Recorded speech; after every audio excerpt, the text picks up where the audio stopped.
Eu sou aluna do terceiro ano de Artes Visuais aqui da Univille, e o tema da apresentação, então, é a investigação da ação educativa e dos instrumentos por ela utilizados em exposições de arte. Pode passar, por favor.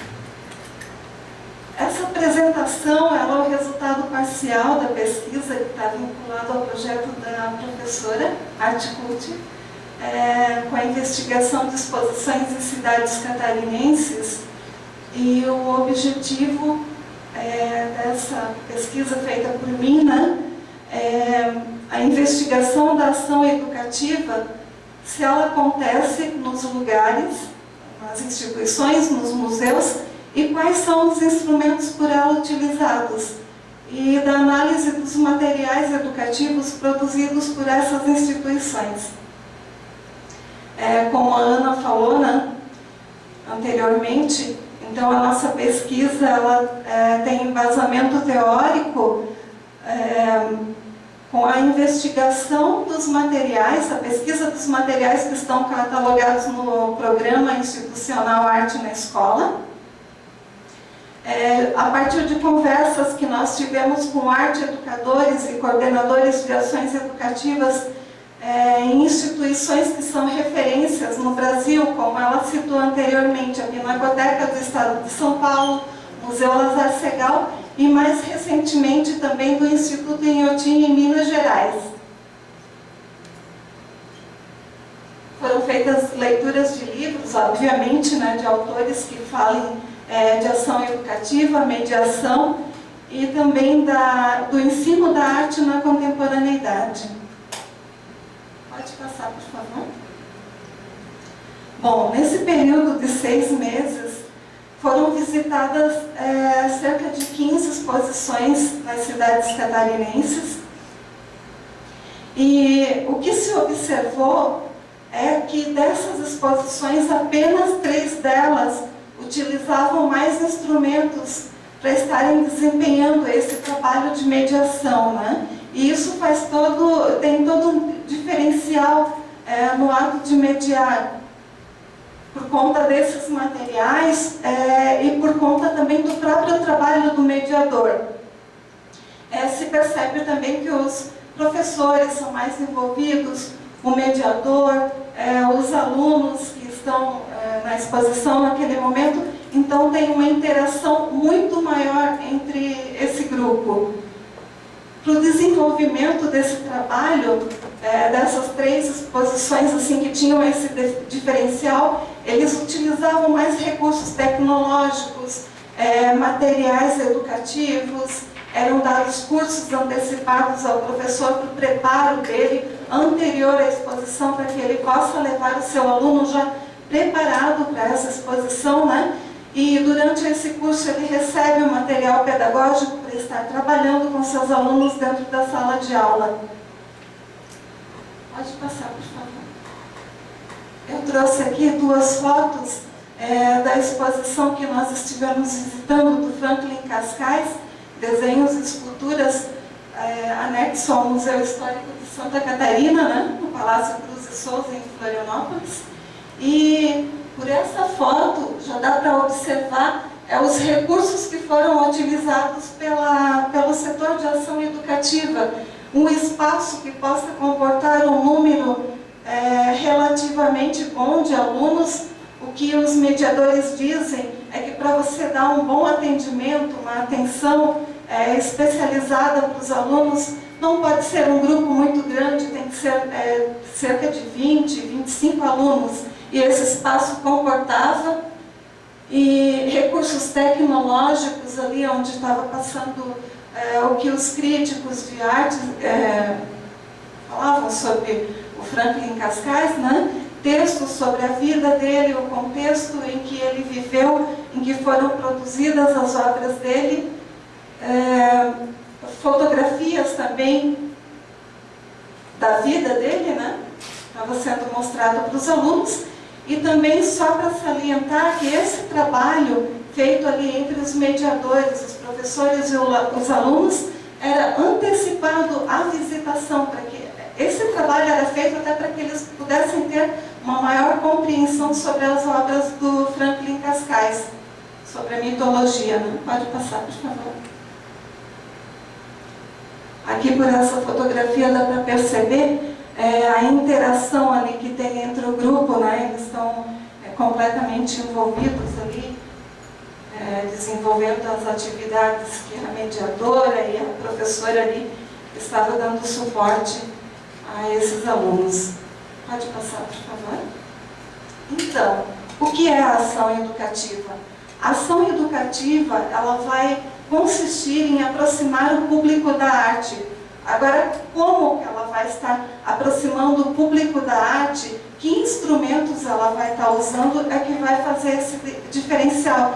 Seria quase como um indicador da ação educativa, esses materiais que são utilizados por ela, né?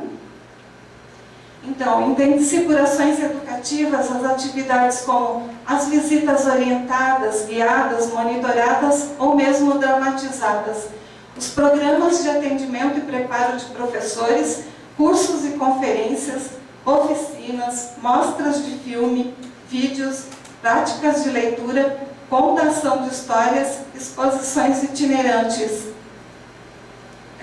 Uma das mediadoras entrevistadas nessas exposições aqui em Santa Catarina, ela estava fazendo o trabalho sozinha numa grande exposição, recebia um número bastante expressivo diariamente de alunos, né?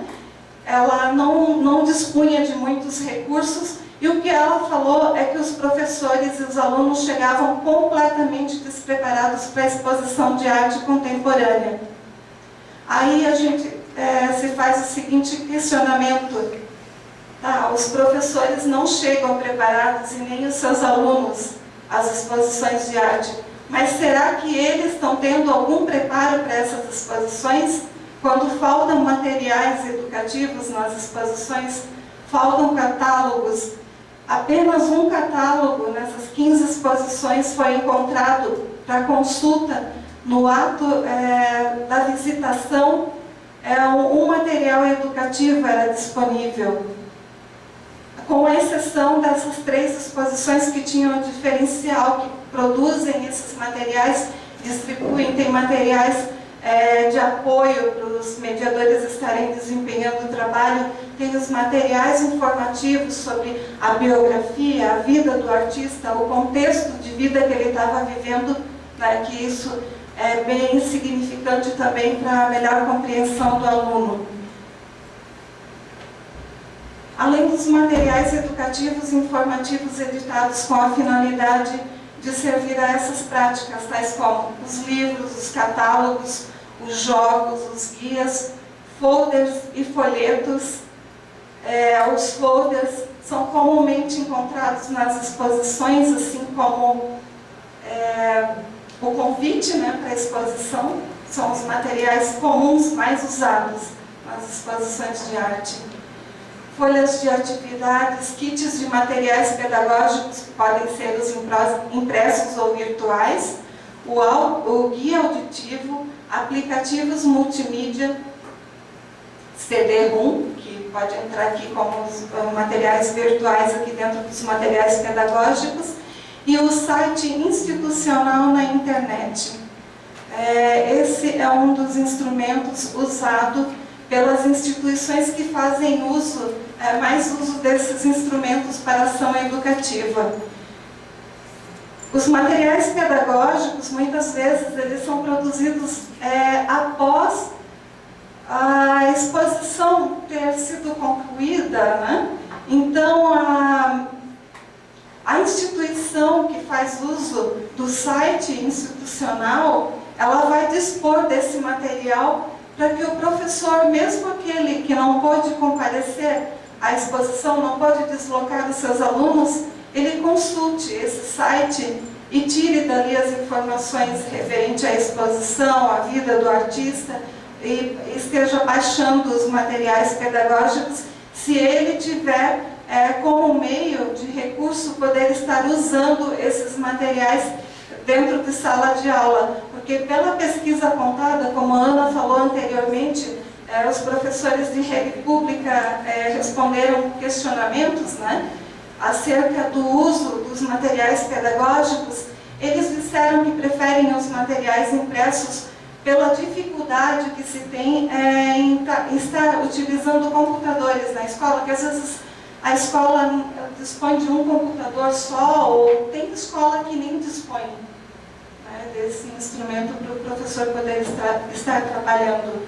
E os materiais pedagógicos também, os professores buscam neles as imagens das obras, porque eles têm dificuldade em terem esses materiais à disposição. Então, até para estarem criando o seu próprio acervo de trabalho, né, com os alunos, e esses materiais também vão servir como documentação, registro das exposições, para a própria instituição e para o registro e acervo do artista. Pode passar, por favor. Para a ação educativa, é necessário que se tenha mediadores preparados para oferecer um encontro entre arte e público. A maioria das exposições investigadas mostrou uma mediação com pouca criatividade, sem atrativo e que não tem um diferencial na maneira de conduzir esse contato. Os que o fazem utilizam alguns dos instrumentos mencionados anteriormente, né? A vontade e entusiasmo no fazer, e percebe-se isso quando se observa o envolvimento entre os mediadores, estudantes e professores. Isso que eu já tinha falado anteriormente, quando foi mostrada ali a foto da ação educativa da exposição do Franklin Castrais. Os estudantes, eles são mais comprometidos, desenvolvem as práticas e assim por diante, né? Aqui, quando eu menciono também que os mediadores, eles têm que ter um preparo, eu quero dizer com isso que as grandes exposições, eles, através dos seus setores de ação educativa, eles têm essa preocupação em estar dando uma formação continuada para os seus arte-educadores. E isso faz todo um diferencial. Pode passar, por favor. Por que ter ação educativa nos museus de arte? Em 2008, foram desenvolvidas parcerias para a realização de uma ação educativa junto a seus frequentadores interessados, na qual o objetivo era tornar o museu cada vez mais acessível a diferentes públicos. Essa informação foi extraída do material da Pinacoteca do Estado de São Paulo, percorrer e registrar. Esse material pedagógico, ele foi feito a partir de um projeto que foi desenvolvido com viventes de rua, né? Pessoas que vivem em situação de rua. Então, a Pinacoteca também tem um trabalho de inclusão social relativamente bom, para trazer essas pessoas que estão em torno da Pinacoteca, pessoas que frequentemente não visitam os museus, não têm esse costume. Ela desenvolve o trabalho e esse material é um registro de toda a ação, de todo o programa que foi desenvolvido com essas pessoas. 78% dos brasileiros não costumam frequentar museus, e um número maior ainda das classes D e E, 83%, nunca frequenta esse tipo de instituição cultural.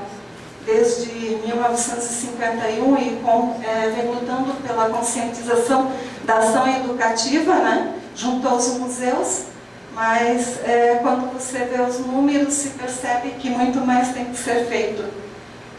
Para que tipo de público é destinada a ação educativa?